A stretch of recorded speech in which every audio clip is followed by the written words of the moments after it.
General Charles C. Krulak, Corps of the Corps, Valor and Values.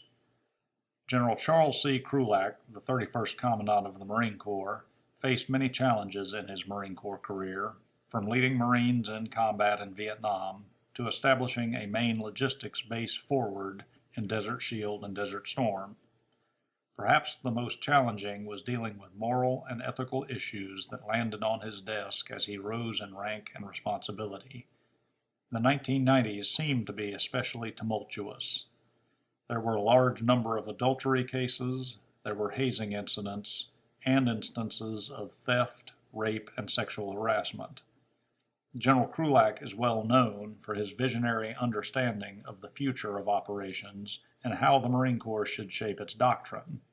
He was also visionary in his understanding of the danger to the Marine Corps caused by lapses in moral judgment by Marines.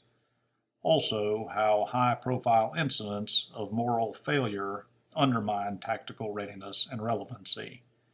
He aggressively moved to focus Marines' attention on the importance of moral and ethical behavior.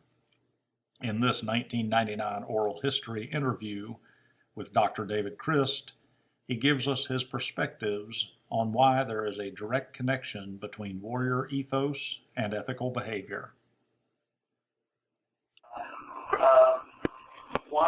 Why this seems to be such a pressing need or deficiency or need to be stressed in the 1990s during her column.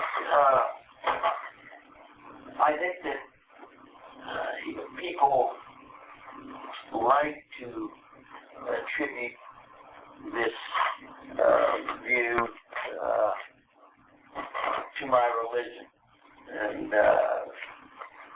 jokes about, Krulak and the Baptist landing team instead of a battalion landing team when I was lieutenant colonel on up to where we are today. And I think that really does an injustice to the Corps and to me, because the reality was my own faith really was not driving this.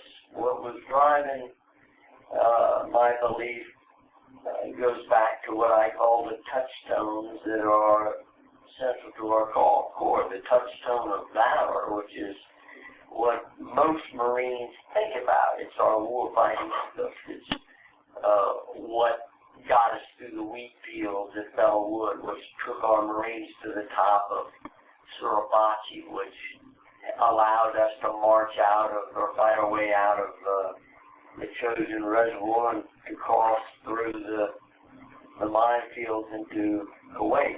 That's the touchstone of valor. But we have this other touchstone, and that touchstone is of values, and it's this idea that is central in making the Marines and winning battles, that the American people look to us as the keepers of the flame, so to speak, or standards. And that when you talk about a Marine, you're really talking about a man or a woman of character, a man or a woman of integrity. I believe, just like we talked about Generation X and Generation X, that if you didn't start focusing back on this touchstone, that it would get away from us.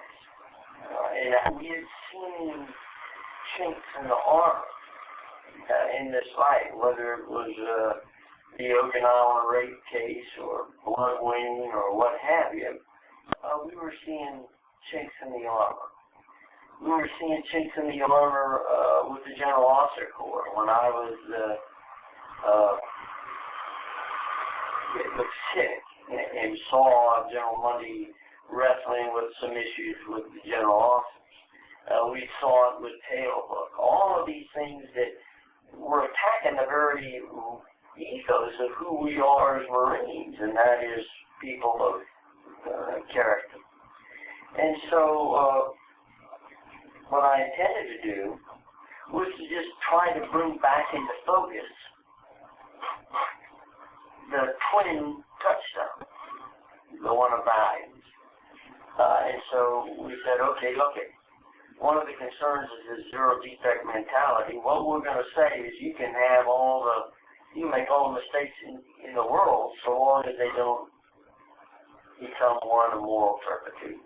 If it's a moral turpitude mistake, we don't need, there's no need to keep a Marine who can't keep his word, so to speak, and whether that's word in lying, cheating, or stealing, or what have you. We were just going to put up with it. And so we put out the word that's going to be something that we're all going to have to keep our eye on. Well, what happened was the number of reported cases of moral turpitude, adultery, sexual harassment, stealing, cheating, went up dramatically. When I came in, I think there were 58 cases that were reported. It went up to almost 200, and then slowly but surely came back down until when I left. Of officers? Yeah, officer misconduct. And so it was happening. It just wasn't being reported. It wasn't being considered a big issue. And now I think people realize that part of why we're relevant, part of why we're important to America is because of our standards and holding our standards. Just as General Krulak was prescient in regards to the future of warfare, so he was prescient in understanding the danger of ethical failure. He instituted policy that put ethics and morality on a Marine's front burner. Instead of trying to cover up breaches in moral behavior, he advocated bringing them to light, so as to identify the problem, deal with violators, and bring corrective policy. We have seen recently how unreported instances of sexual harassment that come to light later have devastated organizations and individuals. An individual Marine, by a lapse in moral judgment, can have a devastating effect on the Marine Corps' reputation in the eyes of the public and civilian leadership. General Krulak, by highlighting core values, sent a message that ethics are important, so important that this is the one area a Marine does not have the freedom to fail. Is the Marine Corps still susceptible to social turmoil and negative social pressure? The answer, of course, is yes. If that is the case, how does the Marine Corps today prepare Marines to deal with this? Is it time to consider alternative means of imparting ethics and values before another strategic moral failure occurs? For additional information on military ethics, read the U.S. Naval Institute on Leadership Ethics, edited by Timothy Demi, War, Morality, and the Military Profession by Malham Boykin, An Introduction to Military Ethics, a reference handbook by Bill Rhodes, Morals Under the Gun, The Cardinal Virtues, Military Ethics and American Society by James Toner, and The Tailhook Report, the official inquiry into the events of the Tailhook 91 by the United States by the Office of the Inspector General.